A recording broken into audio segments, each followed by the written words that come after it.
Kota Medan.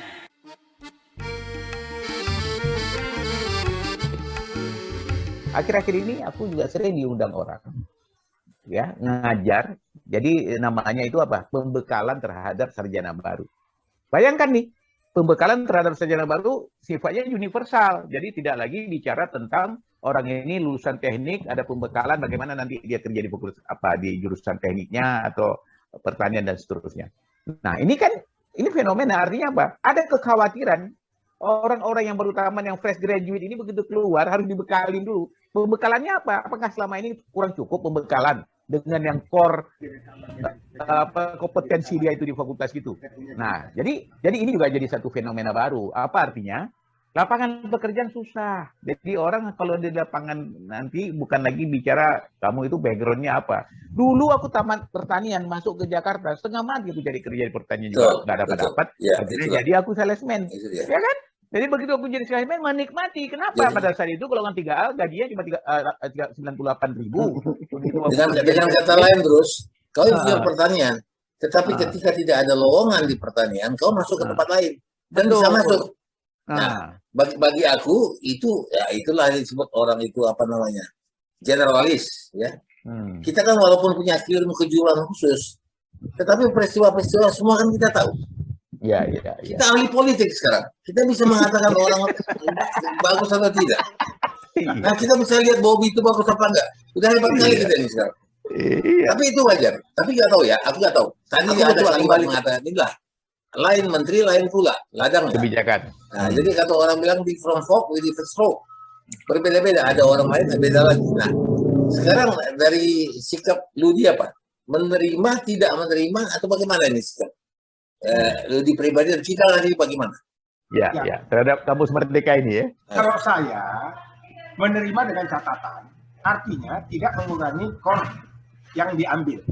Jangan semua dibebaskan, dikasih SKS, sehingga yang menjadi inti daripada disiplin ilmu yang dituntut itu menjadi makin berkurang. Saya kasih contoh, dari 160 ke 144 itu terjadi penurunan.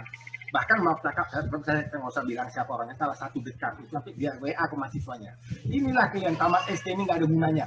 Ditunjukkan sama saya WA-nya itu ke grup mahasiswanya gitu. Karena itulah akibat dikurangi. Tapi waktu dulu kan tujuan seperti ini, supaya cepat 4 tahun tamat. Dulu kan kalau kami bisa 7 tahun, 8 tahun, 4 tahun tamat, supaya nanti ya kau adaptasi lagi dirimu di luar.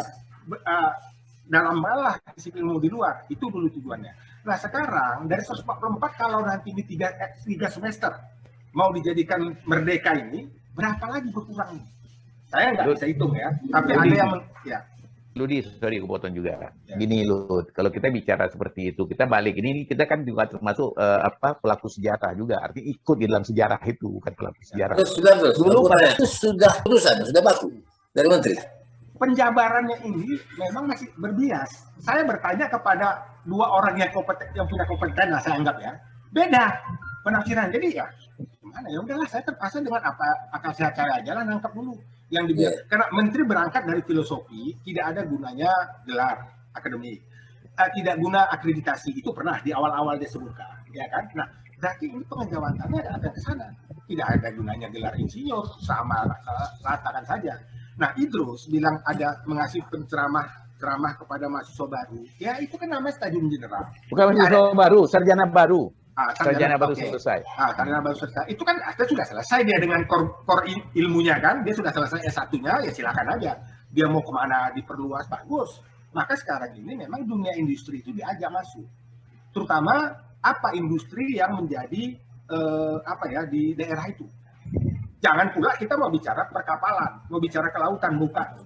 Itu Surabaya punya urusan, ya kan? Gini, Ludi gini loh, dulu itu ingat kan kau tentang normalisasi kehidupan kampus yang berubah dengan SKS itu kan, SK 028 dari Menteri Kido Yusuf. Jadi kita aku tangkap itu apa? Dilihat terlalu lama juga kita di fakultas bicara tentang intensitas terhadap suatu ilmu, begitu keluar juga buyar. Udahlah cepat kita aja kalian tamat, buat SKS. Akhirnya apa?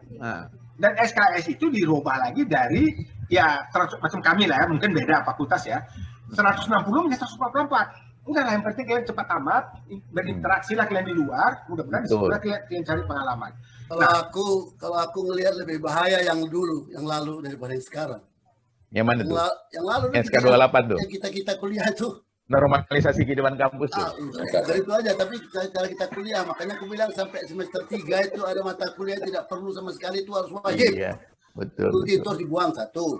Yang kedua, menolak namanya profesionalisme. Nah, karena kebetulan aku dekat dengan Pak Said setiap saat. Sebelum aku masuk kuliah di jurusan publisistik, aku banyak belajar dari Pak Said. Ternyata begitu aku kuliah, yang diomongkan Pak Said itu semua ada dalam kuliah. Jadi berarti duluan Pak Said mendapatkan itu. Nah, dia bilang apa? Salah satunya ada yang namanya jurnalistik jihad, Atmadi. Kau harus tahu itu. Apa itu, Pak? Nah, dia jelaskan itu jurnalistik jihad itu. Nah, jurnalistik jihad itu dia jelaskan itu adalah jurnalistik yang tidak mau diam dan tidak mau berhenti kalau belum selesai masalah pembelaan kepada rakyat. Nah, itu dia. Dan itu tidak ada di teori kan, makanya profesionalisme itu perlu. Makanya orang-orang seperti, makanya aku anggap kampus Merdeka ini nanti disitulah nanti akan hadir orang-orang profesional. Tidak ada orang-orang yang S1, yang S2 atau S3 yang teori. Orang-orang seperti Pak Said dibutuhkan. Orang-orang seperti Isaria Gujaya dibutuhkan. Ya, orang-orang seperti Jaya Arjuna dibutuhkan untuk mengajarkan mata kuliah komunikasi lingkungan. Makanya saya mengatakan dalam pemikiran makanya itu perlu, jangan perlu dicurigai, perlu saya, itu. Saya tuliskan. Sudah tulis. Tunggu dulu. Ini kok ada kuatnya di sini ya. Kampus Merdeka sebuah implementasi dari misi yang dimiliki oleh Presiden Joko Widodo guna menciptakan adanya SDM yang lebih unggul dari yang lalu. Nah, perencanaan pada konsep kampus Merdeka ini pada dasarnya hanya perlu untuk mengubah peraturan menteri saja. Konsep kampus yang merdeka rencananya akan segera dilangsungkan untuk mendapatkan kualitas pembelajaran yang lebih berkualitas untuk calon-calon sarjana. Dan semua kementerian berubah pasti itu juga meningkatkan kemampuan SDM. Faktanya apa, ya kan? Jadi bagi saya, maka dosen itu juga dua jalur. Dia mau jadi dosen akademik, silakan lah. Dia bisa ambil doktor. Tapi ada yang dia mau profesional dan dia dipaksa bekerja di luar bidangnya ya, supaya dia makin mantap. Nah, ini jangan dipaksa lagi ambil doktor, tapi dikonversikan nanti bagaimana ceritanya. Dia diakreditasi oleh suatu lembaga yang diakui, sehingga maka di Malaysia itu insinyur itu bukan gelar akademik. Maka jangan heran kalau kita lihat insinyur doktor, insinyur profesor doktor, insinyur itu di depan. Jadi setelah dia dapat doktor atau sebelum dia dapat doktor pun dia lolos dari seleksi sebagai seorang kepakaran insinyur itu dapat lagi. Jadi di depan itu insinyur. Jadi aneh kalau kita kan doktor insinyur. Di sana enggak insinyur doktor. Saya pasti kali itu karena pembimbing saya seperti itu. Dia dapat kepakaran. Cuma kepakaran untuk mendapat kepakaran itu janganlah pula dengan sistem kuliah yang diajar oleh dosen-dosen teori juga. Macam kita di sini kan banyak salah kaprah. Mestinya mengajar itu betul-betul pemain lapangan. Satu kali Hajarin Pohan cerita sama aku. Aku terkejut ketika aku mau kuliah di Amerika. Dia kasih tahu dulu, Hajarin Pohan dia adalah duta besar kita dulu di Polandia. Dia bilang bahwa orang yang mau kuliah di Amerika itu, yang pertama itu adalah harus studi tentang kesenian apa saja. Dan itu harus dibuat disertasinya. Kalau nilainya A, itu nilai dari kampus loh. Nilainya A baru bisa mengikuti pendidikan tinggi itu. Nah, jadi karena si Hajarin Pohan ini pernah bergabung dengan kami di teater profesi, diambilnya lah teater. Dia buat disertasi itu. Lolos dia, masuklah dia kuliah. Nah, artinya apa? Amerika sudah duluan yang seperti ini. Beda. Dia untuk orang yang mau ngambil studi lanjut, bukan anak S1 yang sedang dalam proses di generalistik. Ini ya kita kan menurut si ajaran bukan hanya untuk S2. Dari S1 udah disuruh itu. Dari awal. Tapi tidak ada SKS. Cuma dijadikan syarat, silakan. Syarat dan nilai kan. Jangan berkurang SKS skornya. Itu saja intinya. Ya. Oke. Menambah nggak mungkin. Nah, ini masalah di situ aja lah. Ya, kalau kulihat gini, yang dibuat sekarang ini juga merevisi dosa masa lalu. Berapa tahun terakhir, waktu aku masuk, udah perlu bilang kan, waktu aku masuk dosen kami itu 45 orang. Kami yang masuk cuma 60 orang. Nah terakhir, di jurusan kami yang masuk itu 120 orang, dosennya cuma 25. Bagaimana kesenjangannya, bagaimana caranya? Ya sudahlah, pakai kau boleh kemana, terserah kau lah. Pokoknya kau lulus. Cuman itu jadinya. Dan suatu saat nanti akan terjadilah, dikumpulkanlah dosen yang bagus-bagus, dia ngajarlah melalui daring, dikasihnya buku. Akhirnya Indonesia ini cukup aja 10 dosen yang pintar-pintar kok. Ngajarin satu, dosennya daring semua, bukunya ini, perguruan tinggi juga dihapus. Aku bingung. Aku bingung ini semua dengan pembicaraan ini kan.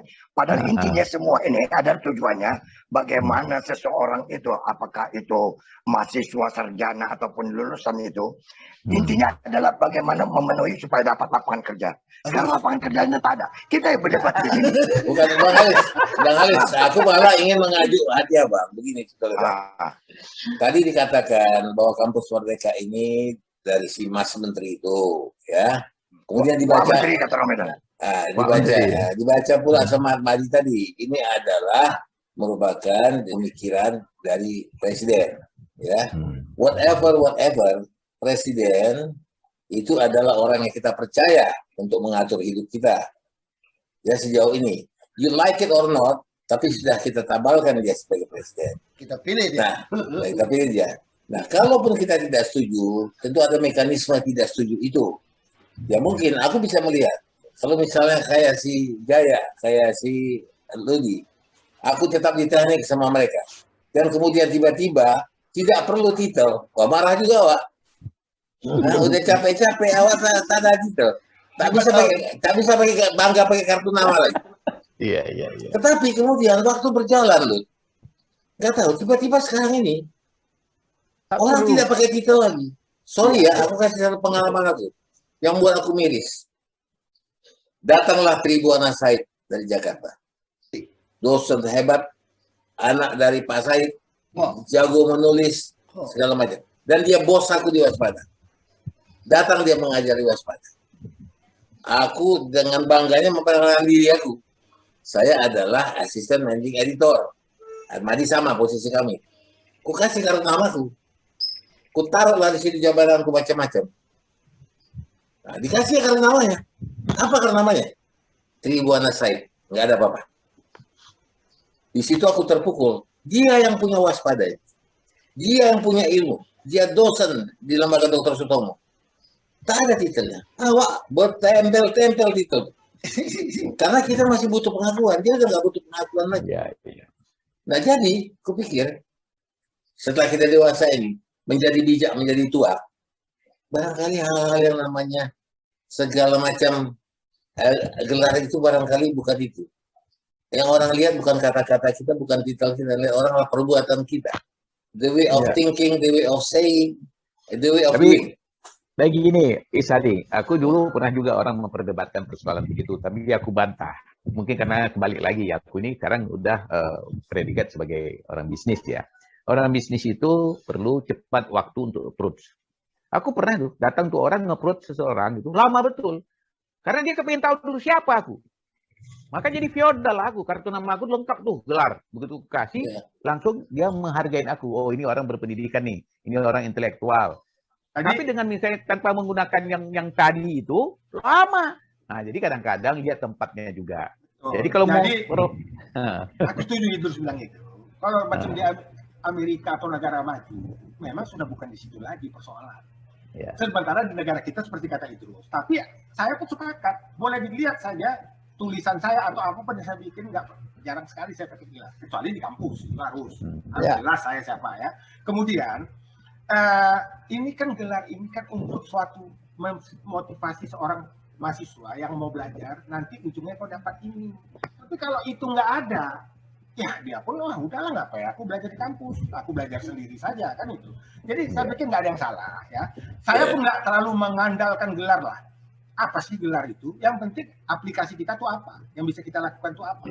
Itu akan diatur orang. Nah, kalau di luar negeri sana udah itu tahap itu. Karena kan di perusahaan asing jarang itu gelar dipakai di perusahaan asing, ya kan? Itu dia. Tapi gampang gini, apa namanya Ludi dan apa kalau yang namanya dosen itu tidak perlu kau bilang pun gelar, nggak mungkin kau minimum tidak S2 karena kan nggak boleh syarat. Itu harus dipakai. Jadi Itu sebenarnya harus dipakai. begitu kita kenalkan diri, saya ini dosen atau mantan dosen, ini pastilah pendidikannya minimum S2. Bukan, Kan kira-kira seperti maksudnya itu. gini ya, ketika kita menandatangani nilai, Ya. nama kita kan dari cetak, itu gelar kita sudah langsung dipakai oleh fakultas. Ya itu oke lah, sah-sah saja lah. Bukan berarti kita nggak mau orang tidak tahu siapa kita. Tapi karena itu dunianya memang itu, ya nggak apa-apa. Tapi kalau di luar, saya tulisan-tulisan saya nggak pernah kok saya gunakan gelar gitu untuk apa? Apalagi Ya, kalau Yang parah tapi itu kan gini aku juga. les. Yang parah itu aku les. Aku sampai nggak tahu orang apa pendidikan. Tak pernah aku pakai. Ya kan? Tetapi aku dosen John Robert Power, pendidikan Iya. Amerika, Jakarta, Medan, Bali, bertahun-tahun. Tapi aku dosen fisik USU. Tapi aku sekarang dosen fisik, dosen FIB, Fakultas Ilmu Budaya. Ayo, gimana tuh? Oke. Nggak tahu orang apa. Enggak, aku dapat jawaban kau tadi. Kau tuh generalis. Nah, Nah, Generalis. Aku mau dengar begini kan.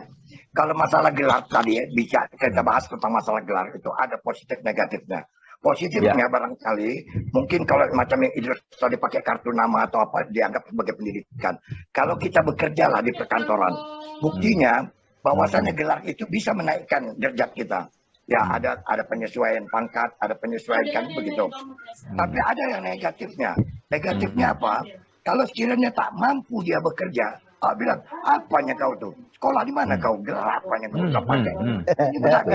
Jadi jangan beli, ini kan, jangan beli ya itu. jangan beli kan begitu ya. jadi bang, itu.